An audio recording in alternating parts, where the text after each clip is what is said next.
인천 시민이 될 것이냐, 용인 시민이 될 것이냐, 저는 어느 것도 싫었습니다. 저는 영원히 서울 시민으로 남고 싶었습니다. 그러나 저희 집을 통과하는 신논현역의 지하철 요금이 500원이 오른다는 놀라운 소식을 들었습니다.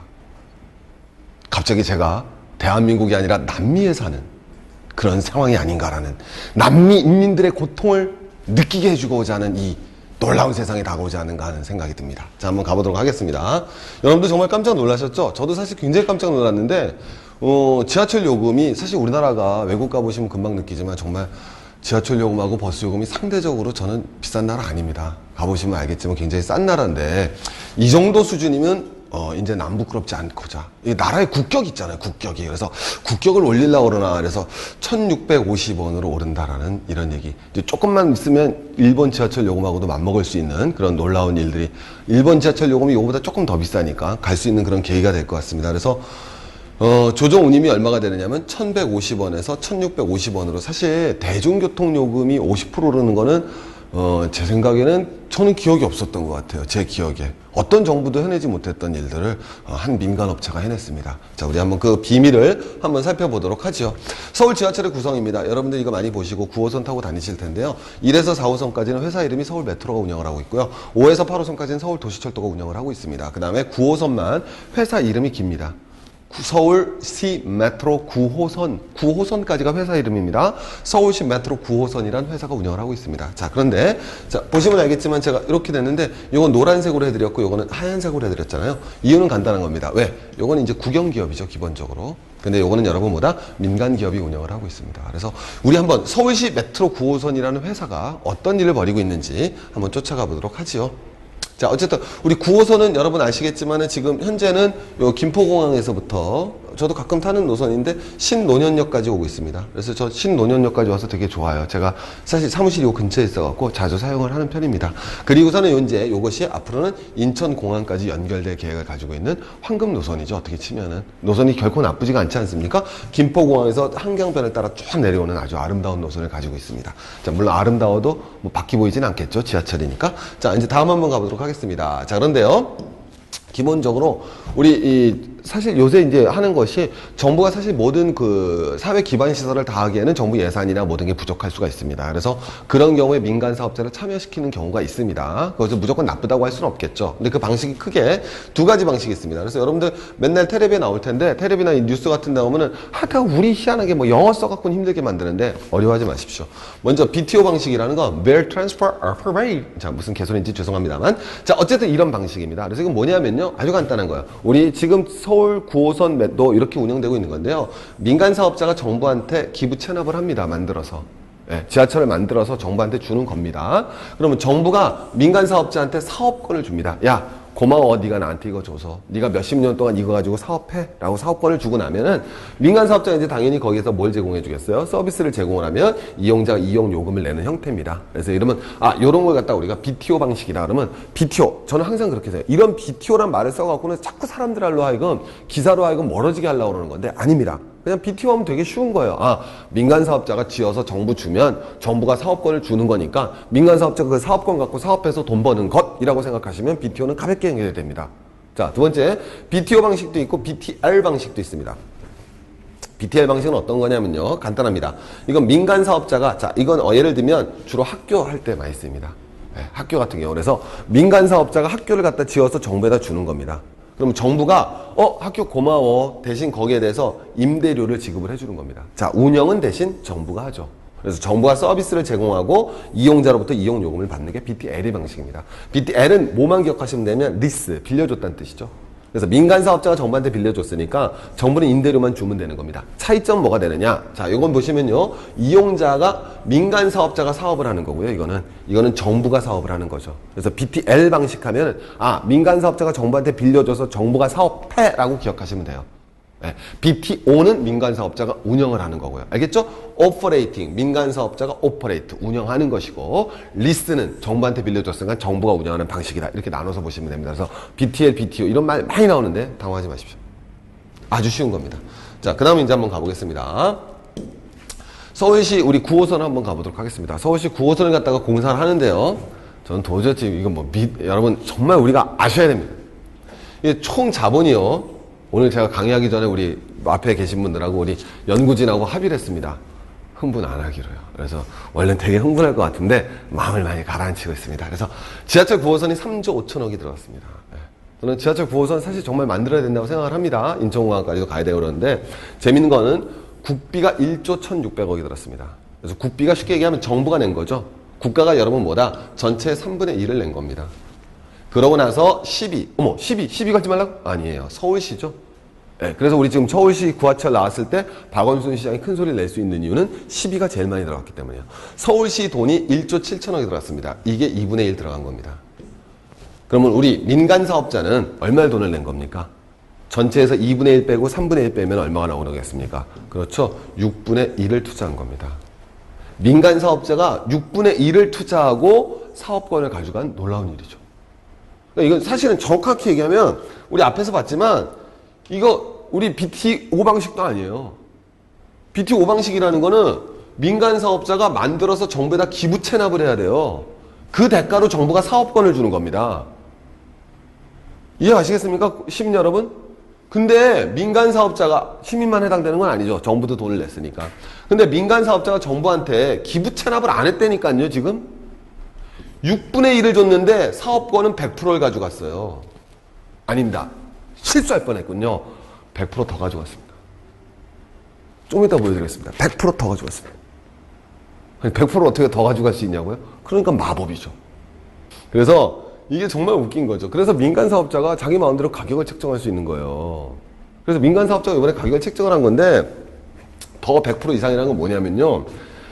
이게 지금 2단계까지 신논현에서 잠실운동장까지이고 그 다음에는 3단계 잠실운동장에서 보훈병원까지는 서울시가 다 전액을 부담한 거예요. 그런데 사업권은 3단계 것도 2단계 것도 다 민간 사업자가 가져갔다는 거예요. 그러니까 웃긴 거잖아요. 민간 사업자가 지은 구간이 아닌 곳의 사업권도 민간 사업자가 가져간 거죠. 그러니까 정말 이게 나중에 의회가 할 일이 이런 거 아니겠습니까? 도대체 어떻게 저런 놀라운 일이 벌어졌는지. 예. 이거에 대한 책임은 어떻게 져야 될 것이고 어떻게 해서 저런 일이 벌어지게 됐는지. 그러니까 1단계, 2단계, 3단계가 있으면 1단계 사업에 일부 돈을 낸 사람이 원래요 2단계, 3단계 5년권도 다 가져갔다는 거예요. 거기다 여러분 원래 재밌는 거는 우리 전설적인 투자가 하면 누구 있습니까? 워렌 버핏 아니에요? 버핏이 무슨 말 하냐면은 절대로 인프라에는 투자하지 않겠다고 합니다. 공공 인프라에는 투자하지 않는다. 이게 버핏의 대원칙입니다. 투자. 그리고 그건 대단히 현명한 거죠. 왜? 한번 가보겠습니다. 왜 대형 인프라에 대한 투자는 안 할까요? 대형 인프라에다 투자한다는 거는 대형 인프라라는 건 다른 거 결국 얘기하면 이건 공공시설이거든요. 우리 여기서 다 보다시피 대표적인 이제 지하철 같은 겁니다. 근데 이거에다 왜 투자를 못 하는 거냐면 이유는 간단하죠. 왜? 대형 인프라 사업에서는 이것이 여기에서 발생하는 수익률이 있을 거 아닙니까? 근데 이 수익률이 무엇을 넣었다 이기기 어렵다? 물가 상승률을 넘기기가 어느 게 더 높을 것 같습니까? 일반적으로 이게 더 높을 수밖에 없다라는 거예요. 왜? 이 수익률은 일반적으로 누가 들어갑니까? 정부 규제가 들어가거든요. 그럼 정부는 왜 이렇게 만드느냐? 이유는 간단하죠. 왜? 일반 서민들이 자, 우리 독재국가가 아닌 모든 정부는요 투표에 의해서 성립이 됩니다. 근데 투표하는 사람들은 기본적으로 뭐가 되느냐? 굉장히 중요하죠. 여기 물건 가격, 지하철 요금에 얼마나 사람들이 민감합니까? 그죠? 그러니까 거기서 나오는 수익률이 물가 상승률보다 높을 경우에는 사람들이 투표를 안 해준다는 거예요. 그 정부에. 그래서 이런 일이 잘 발생을 안 해요. 그래서 버핏이 투자하지 말라 그러는 겁니다. 근데 버핏이 아마 이거 오면 버핏은 이건 할 것 같아요.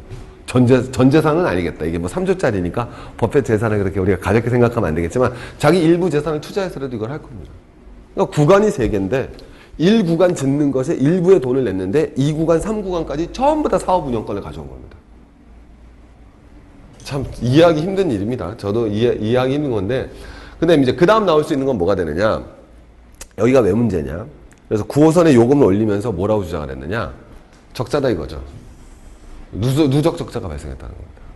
근데 이게 알아두셔야 되는 건 뭐냐면은 여기 지금 제가 안 썼는데 영업이익에서 적자가 아닙니다. 9호선이. 1, 20억 적자나 흑자 요 정도 사이에요. 26억 적자라고 나왔으니까 영업이익은 아무 문제가 없다는 거예요. 현재. 영업이익이 문제가 없다니까요. 근데 영업이익은 장사해서 버는 거 까지는 게 없다는 뜻이에요. 근데 뭐가 까지는 거냐? 요거요. 연간 이자 비용이 460원이 발생합니다. 근데 이 연간 이자 비용이 어떻게 된 거냐? 자, 보세요. 그 놀라운 9호선이라는 회사가 있지 않습니까? 그 회사가 돈을 전체 요금의 6분의 1인 5천억을 냈단 말이에요. 근데 5천억을 내면서 실제로 낸 건 또 1,000억밖에 없어요. 지네가 낸 건. 그리고 나머지 4천억은 어디에서 조달해 온 겁니다. 그러니까 당연히 이거에 대한 뭐를 지불해 줘야겠어요? 이자를 지불해 줘야겠죠. 그래서 이 4천억 이자예요. 근데 웃긴 건 이 4천억 이자가 460억이에요. 러시안 캐시예요. 러시안 캐시에서 빌려온 거예요, 돈을. 이상한 거죠. 그래서 왜 선순위 대출이 7.2%고 이거 담보가 있는 대출이고요. 후순위 대출이 15%인데 후순위 대출이 15%인데 이것도 웃긴 거죠. 왜? 담보가 없어도 서울시하고 정부한테 돈 빌리는데 담보 필요합니까? 여러분이 서울시한테 돈 빌리면서 서울시한테 돈 빌렸어요. 담보 달라고 그럴 거예요, 서울시한테? 제 말 이해 가시겠습니까? 이게 차이가 없어야 되는 거예요, 원칙적으로. 있어야 뭐 한 1% 정도 있어야 되는 거죠. 아, 정부한테 돈 빌려고 서울시한테 돈 빌렸는데 서울시한테 돈 빌려주면서 야, 담보 내놔. 박원순 담보 갖고 와. 그랬을 거예요? 아, 서울시가 돈 못 주는 건 서울시가 망한 거 아니에요. 서울시가 망했으면 솔직히 우리나라도 거의 망한 거 아니겠습니까? 외람 되지만은. 서울시에 돈 빌려주고 15% 받습니다, 이자를. 저한테 왜 안 찾아올까요? 저도 좀 있는데 빌려줄 돈이. 그래서 누적 적자가 쌓여서 민간업체가 버틸 수가 없기 때문에 그래서 요금을 500원을 올리겠답니다. 이게 백주천지 대낮 우리나라에서 벌어진 일입니다. 좀 당황스러워서 그래서 우리가 이제 다시 한번 점검을 해야 될 거는 앞으로 이제 국민 여러분, 우리 시청자 여러분이 이제 눈 뜨고 해야 되는 거는 민영화라는 것을 무조건 반대하자라는 것이 아니라 민영화를 하기 위해서는 기본적으로 원칙이 있어야 된다는 거죠. 제일 첫 번째 원칙은 뭐냐면 공공사업의 목적이 뚜렷해야 된다는 겁니다. 그래서 정말 이것이 공공사업의 목적이 뚜렷한 곳에서 민영화가 필요한 것인가에 대한 판단이 있어야겠죠. 기초적인 판단이. 자, 두 번째는 뭐냐면요. 민간 자본의 경우는 당연히 리스크를 갖다가 하이 리스크 했으면 하이 리턴 해도 되거든요. 그렇지 않겠습니까? 저는 어떤 의미에서는 우리 론스타, 저는 굉장히 잘못됐다고 생각하지만 론스타가 IMF 때 사실 우리나라 은행 누가 살라고 그랬었어요. 리스크 있었거든요. 론스타가. 그래서 잘했다고 얘기하는 거 아닙니다. 제가 예전에 론스타 거 한번 보시면 제가 뭐 어떻게 비판했는지 아실 텐데 하지만 하이 리턴을 할 수 있다는 거죠. 하지만 지하철 짓는 게 무슨 리스크가 있습니까? 네? 근데 왜 하이 리턴 합니까? 로우 리스크 하이 리턴은 아니죠. 그건 자본의 원칙이 아니죠. 그래서 여러분 민간 자본에게도 최소한 투자 리스크를 갖다 부담을 시켜야 된다는 거죠. 그래야 정당한 돈이 되지 않겠습니까? 그 다음에 제일 중요한 게 이게 되겠죠. 바로 절차와 과정의 투명성이 보장되는 것. 이것을 여러분 우리 국민과 의회가 똑바로 눈을 지켜보고 다시는 이런 일이 발생하지 않도록 반면교사를 삼고 도대체 전번에 왜 저런 일이 발생했는지까지 뭐 확실히 알아보는 그런 국민의 저력과 힘을 보여줄 때라고 생각합니다. 자, 그 다음에 여러분 제가 하나만 더 하는 게 깜짝 놀란 게 그래서 궁금해갖고 저희 연구원들하고 같이 이 9호선에 도대체 회사에 재무제표를 찾아봤는데 재무제표가 없어요. 전 깜짝 놀랐습니다. 이거 보고서. 아니 이거는 놀라운 일이죠. 그리고 수익 배분도 어떻게 되는지 공개되어 있지 않습니다. 아니 이게 도대체 자본주의 사회에서 이게 가능한 일인지. 그래서 이거 진짜 인터넷 들어서 확인하고 다 뒤져도 없어요.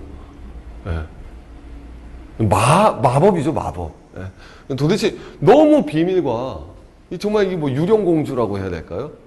우리 국민 여러분과 우리 의회가 눈을 갖다가 우리 국회도 새로 선출됐는데 새로 선출되신 국회의원분들과 우리 국민이 눈 뜨고 한번 도대체 어떻게 이런 일이 벌어졌는지를 반면교사에 삼아야 되지 않겠습니까? 그래서 앞으로는 이런 원칙에 의해서 제가 말씀드린 건 민영화가 나쁘다는 것이 아니고 공공사업에 있어서 민간 자본이 필요할 때도 있죠. 근데 그것을 갖다 받아들일 때 우리가 어떤 원칙을 세워나갔으며 그리고 이전에 우리가 무엇이 잘못됐는지를 명확히 알아나가야지만 앞으로도 고쳐나갈 수 있다는 거죠. 그죠? 그래서 우리 국민 여러분 힘내셔가지고요. 우리 어쨌든 이게 자꾸 이렇게 되면은 앞으로는 이제 좀 그런 일이 없어지고 좀 더 밝고 투명한 사회가 되어 나가지 않겠습니까? 지하철 요금 올라서 얼마나 화납니까? 그잖아요. 옛날에 1,000원짜리 하나면 되는 건데 2,000원 꺼내갖고 잔돈 받고 가고 그게 뭡니까? 자, 우리 힘내서 더 좋은 사회를 향해서 같이 뚜벅뚜벅 한 걸음씩 옮겨나갑시다. 최진기였습니다.